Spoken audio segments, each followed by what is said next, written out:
അനിയൻ കുറച്ച് അധികം തന്നെ ചിക്കൻ്റെ വിങ്സ് കൊടുത്തിട്ടുണ്ട്, അത് സ്കിന്നോട് കൂടിയിട്ടുള്ളത്. അപ്പോൾ അതുകൊണ്ട് ബ്രോസ്റ്റ് എന്തെങ്കിലും ആക്കാമെന്നാണ് ആദ്യം കരുതിയത്. പിന്നെ സാധാ ചോറുക്ക് ബ്രോസ്റ്റ് ഒന്നാകുമ്പോൾ വലിയ ടേസ്റ്റ് ഉണ്ടാവില്ല എന്നുള്ളതുകൊണ്ട് തന്നെ ഞാൻ അത് പൊരിച്ചെടുക്കാമെന്നാണ് വിചാരിച്ചത്. പിന്നെ എന്തെങ്കിലും വെറൈറ്റി ആയിട്ട് ചെയ്യണം എന്നുള്ളതുകൊണ്ട് തന്നെ ഞാൻ ചെറുതായിട്ടൊക്കെ ഒന്ന് വെറൈറ്റി ആക്കാൻ നോക്കിയിട്ടുണ്ട്. മുളക് പൊടിയും മഞ്ഞൾപ്പൊടി ഉപ്പും അതേപോലെ സുർക്കയും വെളുത്തുള്ളി ഇഞ്ചി പേസ്റ്റ് കൂടി ആക്കിയിട്ട് കുറച്ച് ടൈം ഞാൻ ഫ്രിഡ്ജിൽ റെസ്റ്റ് ചെയ്യാൻ വെച്ചു. പിന്നെ അത് ആദ്യം തന്നെ ഒന്ന് ചെറുതായിട്ടൊക്കെ ഇങ്ങനെ ഫോർക്ക് ഉപയോഗിച്ചിട്ട് കുത്തി കൊടുത്തിട്ടുണ്ട് മസാലകളൊക്കെ പിടിക്കാൻ.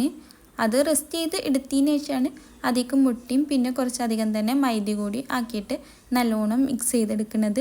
ഇങ്ങനെ സ്കിന്നോട് കൂടിയിട്ടുള്ള ചിക്കൻ ആകുമ്പോൾ അധികം മസാല പിടിക്കുമോ എന്നുള്ളതിൽ ഭയങ്കരമായിട്ട് ടെൻഷൻ ഉണ്ടായിരുന്നു. ഞാൻ ബ്രോസ്റ്റ് ഐറ്റംസൊക്കെ ഇങ്ങനെ ചെയ്തിട്ടുണ്ട്, അതൊന്നും പിന്നെ അധികം എരിവും പുളിവൊന്നും വേണ്ടല്ലോ, അതുകൊണ്ട് വലിയ പ്രശ്നമൊന്നുമില്ല.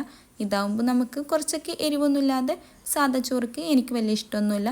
ബിരിയാണിയോ അല്ലെങ്കിൽ മന്തി അങ്ങനത്തെ ഐറ്റംസൊക്കെ ആണെങ്കിൽ വലിയ എരിവൊന്നും ഇല്ലെങ്കിലും വലിയ പ്രശ്നമൊന്നുമില്ല. അതൊക്കെ അങ്ങനെ സോസൊക്കെ കൂട്ടിയിട്ട് കഴിക്കാൻ നല്ല ടേസ്റ്റ് തന്നെയായിരിക്കും.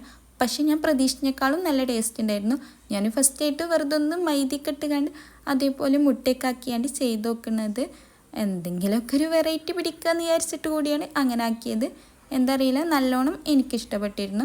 എനിക്ക് മാത്രമല്ല കാക്കൂനും അതേപോലെ എല്ലാവർക്കും നല്ലോണം പറ്റി. കാക്കൊക്കെ നല്ല ടേസ്റ്റ് ഉണ്ടെന്ന് തന്നെ പറഞ്ഞിരുന്നു. കൊടുന്ന ചിക്കനിന് പകുതി എടുത്തുകൊണ്ടാണ് പൊരിച്ചെടുക്കുന്നത്. ബാക്കി ഞാൻ ഫ്രിഡ്ജിക്ക് മസാലയൊന്നും കൂട്ടാതെ തന്നെയാണ് വെച്ചത്. കാരണം എങ്ങാനും ടേസ്റ്റ് ഇല്ലെങ്കിൽ അടുത്ത പ്രാവശ്യം വേറെ മോഡൽ പിടിക്കാമെന്ന് വിചാരിച്ചിട്ട്.